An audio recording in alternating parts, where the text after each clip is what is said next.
સર્વેને જય શ્રી કૃષ્ણ. આજે આપણે જાણીશું શ્રી ખોડિયાર માતાજી પ્રાગટ્ય કથા. માતા ખોડિયાર મહાદેવના વરદાનથી આશરે 1200 વર્ષ પહેલાં પ્રાગટ્ય થયા હતા. ભાવનગર જિલ્લાના બોટાદ તાલુકાના રોહિશાળા ગામમાં મામળદેવ નામે એક ચારણ રહેતા હતા. આ મામળદેવ ભોળાનાથના પરમ ભક્ત હતા. તેમના પત્ની દેવલબા પણ ખૂબ જ માયાળુ અને ઈશ્વરની ભક્તિમાં લીન રહેવાવાળા હતા. તેઓ બધી રીતે સુખી અને સંપન્ન હતા, પણ તેમને શેરમાટીની ખોટ હતી. તેમને સંતાન ન હતું. દેવલબાને આ દુઃખ સતાવ્યા કરતું, પણ તેમ છતાં આ તો ભોળાનાથની મરજી એમ કહીને તે મનમનાવતા હતા. મામળદેવ અને દેવલબા બંને ઉદાર સ્વભાવના તથા ખૂબ જ માયાળુ હતા. તેમના આંગણે આવેલ કોઈપણ વ્યક્તિ ભૂખ્યા પેટે કે ખાલી હાથે ના જાય એવો આ ચારણ દંપતીનો નિયમ હતો. ભોળાનાથના ભક્ત એવા આ મામળદેવ ચારણ ખૂબ જ સારા કવિ પણ હતા. તેના પર માતા સરસ્વતીનો હાથ હતો. મામળદેવ પોતાની આ કલાના લીધે ખૂબ વખણાતા હતા. તે સમયે ભાવનગર જિલ્લાના વલ્લભીપુરમાં શીલભદ્ર નામના રાજા રાજ્ય કરતા હતા. તે કલાપ્રેમી હતા. મામળદેવ ચારણ કવિના વિશે સાંભળીને રાજા શીલભદ્રે મામળદેવને પોતાના રાજમહલમાં આવવાનો આગ્રહ કર્યો. મામળદેવની કવિતાઓ સાંભળીને રાજા તો ખુશ થઈ ગયા અને રાજાએ મામળદેવને ઘણા ભેટો પણ આપ્યા. રાજા શીલભદ્ર તથા મામળદેવની ગાઢ મિત્રચારી થઈ ગઈ. મામળદેવ રાજસભામાં આવે એટલે રાજા રંગમાં આવી જાય. મામળદેવ તો વલ્લભીપુર રાજદરબારના માનીતા માનેક થઈ ગયા.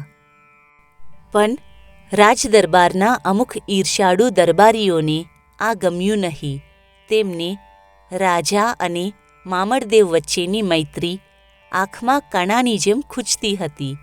એટલે તે ઈર્ષાળુઓએ મામળદેવને રાજા શીલભદ્રના મનમાંથી ઉતારી પાડવા ખૂબ પેંતરા કર્યા, પરંતુ રાજા શીલભદ્ર પર આની અસર ના થઈ. છેવટે એક દિવસ ઈર્ષાળુઓએ રાજાના કાન ભંભોર્યા. તેમને રાજાને કહ્યું કે, હે રાજવી, આ મામળદેવ તો નિસંતાન છે. તેનું મોં જોવાથી અપશકુન થાય છે, જેથી ભવિષ્યમાં આપણું રાજ્ય પણ ચાલ્યું જશે.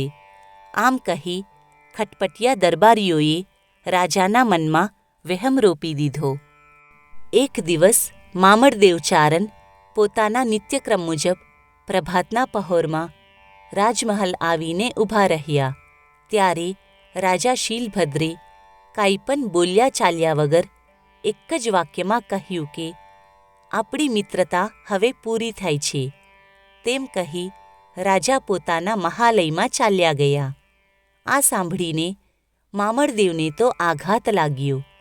ત્યારબાદ રાજાના વર્તનનો મૂળ હેતુ લોકો પાસેથી જાણીને મામળદેવને ખૂબ જ દુઃખ થયું.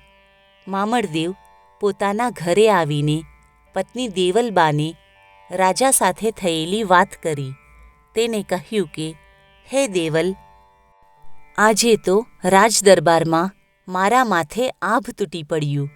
રાજવીએ મારું આ રીતે અપમાન કર્યું એના કરતાં તલવારના ઝટકે મારી ગરદન લઈ લીધી હોત તો પણ મને આટલું દુઃખ ના થયું હોત. હવે તો મને આ જિંદગી ઝેર જેવી લાગવા માંડી. હું બહુ કોડવાયો દેવલ, બહુ કોડવાયો, પણ હવે બસ બહુ થયું. હવે હું સંતાન પ્રાપ્તિ માટે જાઉં છું. ભગવાન ભોળાનાથને મનામના કરીશ, એમને રાજી કરીશ અને પુત્રનું વરદાન લઈને જ પાછો આવીશ. આમ કહી મામળદેવ અઘોર વનમાં જઈને પલાઠી વાળીને દેવાધિદેવ મહાદેવ ભોળાનાથને આરાધવા બેસી ગયા.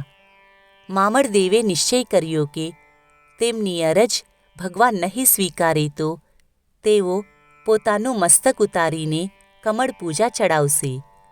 મામળદેવે આકરી તપ આરાધના કરી. આમ છતાં કાંઈ સંકેત ના થવાથી મામળદેવ પોતાનું મસ્તક તલવારથી ઉતારવા લાગ્યા. ત્યારે ભોળાનાથ પ્રગટ થયા અને મામળદેવનો હાથ પકડી લીધો. ભગવાને કહ્યું કે હું તારા તપથી ખૂબ જ પ્રસન્ન છું, તું માંગ તે વરદાન આપું. ત્યારે મામળદેવે કહ્યું કે હે પ્રભુ, યદિ તમે મારા તપથી પ્રસન્ન થયા હોવ તો મને સંતાન આપો. આ સાંભળીને મહાદેવ વિચારવા લાગ્યા, કારણ કે ભોળાનાથ જાણતા હતા કે મામળદેવના નસીબમાં સંતાન નથી, પણ ભોળાનાથ તો વચને બંધાઈ ગયા હતા. એટલે તેઓ ચારણ મામળદેવનો હાથ પકડીને તેને પાતાળ લોકમાં લઈ ગયા.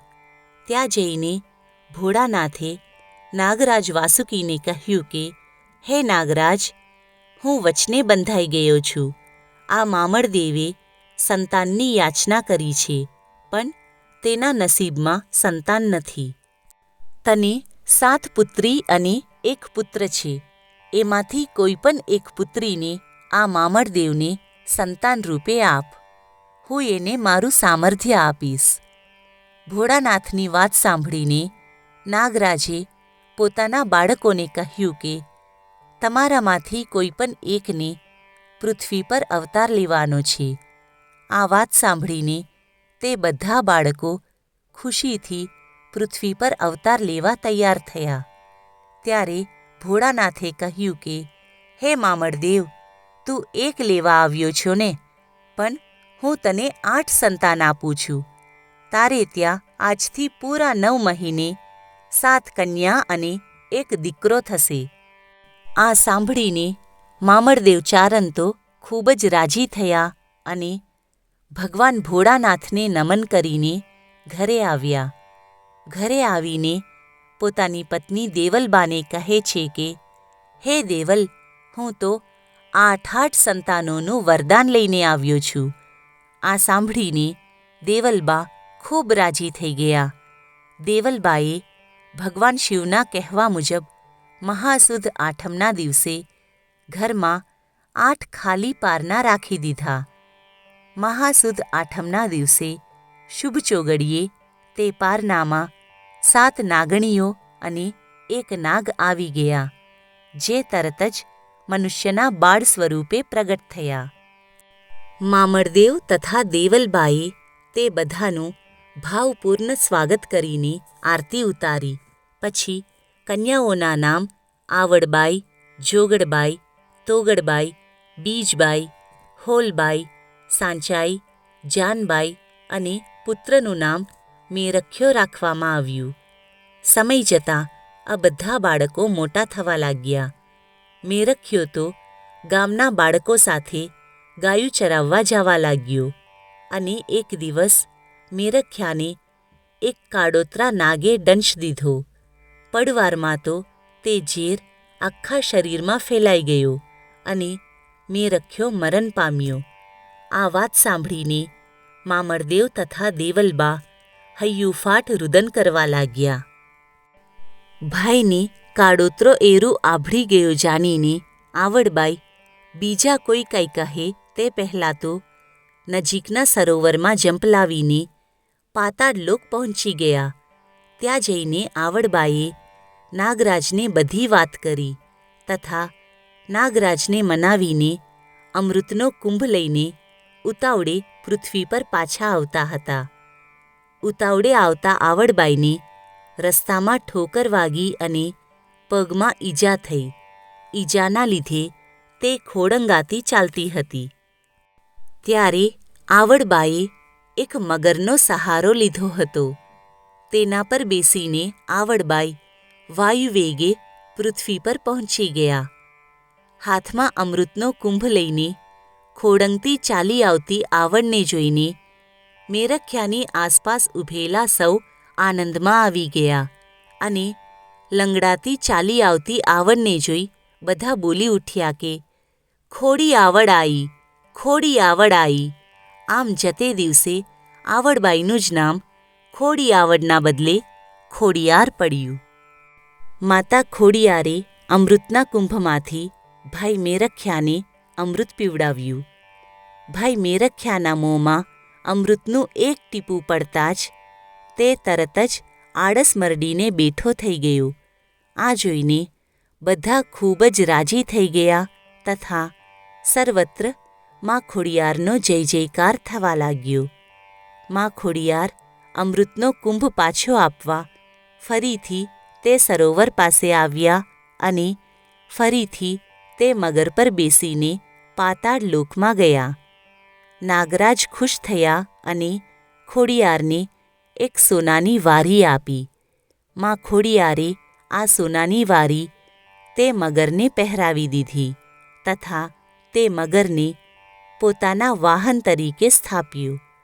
આજે પણ ઘણા શ્રદ્ધાળુ ભક્તોને સોનાની વારી પહેરેલી મગરના દર્શન થાય છે. માં ખોડિયારે અનેક જગકલ્યાણના કાર્યો કર્યા. ભક્તોની ભીડ ભાંગી. તેમના થકી અનેક ચમત્કારો સર્જાયા. લોકો ઠેર ઠેર માં ખોડિયારના મંદિરો બાંધવા લાગ્યા.